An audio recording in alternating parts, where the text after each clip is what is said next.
नमस्कार, नमस्कार. तुम्हाला एक सांगायला मला खूप आनंद होतोय बरं का आज, की शेतकऱ्यांना पैसे-पाणी द्यायला, कर्जमाफी करायला त्यांना टाईम बघते ती या. पण जे आता मुख्यमंत्री असतील, उपमुख्यमंत्री असतील किंवा उच्च पदावरचे अधिकारी असतील किंवा अधीक्षक असतील, अनेक काही असतील.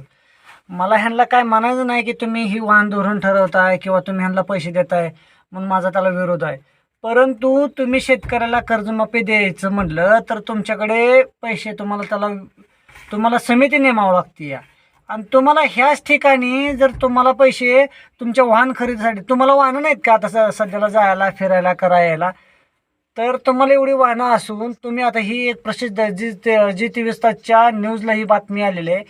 तर बघू शकता तुम्ही तिथं बघा ईव्हीसाठी कोणाकोणाला किती किती पैसे देण्यात येतात येणार होतं आणि त्यांना वाहन खर्च काय करण्यात येणार आहे.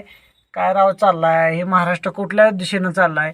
शेतकऱ्याची मरमर अवस्था आहे. नदीचं पुराचं पाणी असेल, सतत पडणारा पाऊस असेल, तुम्ही शेतकऱ्याला मदत देताना किती प्रमाणात देताय. मी बघितलंय तुम्ही किती टक्के नुकसान भरपाई त्याला देताय.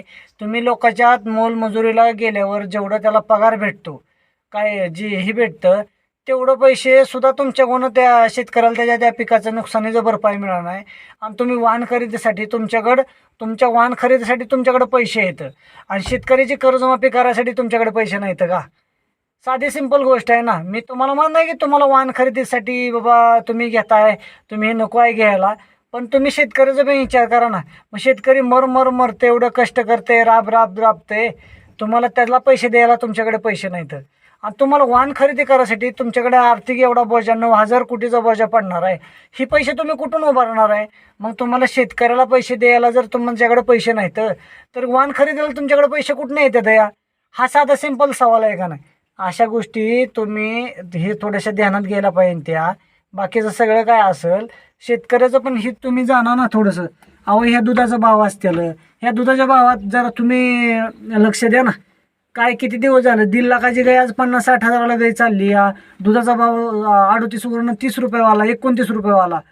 ही अशी जर अवस्था राहिली या महाराष्ट्राची, तर शेतकरी दिवसा नाही, सकाळ सकाळ नाही, पहाटे नाही, भर दिवसात चौकात असा फास घेईल शेतकरी. तरी अशा तुमच्या धोरणामुळं 9,000 कोटीची आहे का वगैरेच? तुम्हाला वाहनं नाही ती का आता फिरायला? तुम्हाला फार 10-10, 12-12 मी एका मंत्र्याच्या गाड्याच्या मागं तापा बघतो, 10-10, 15-15 गाड्यांचा तापा असतो. तुम्हाला एवढं सुरक्षितता तर हवीच आहे.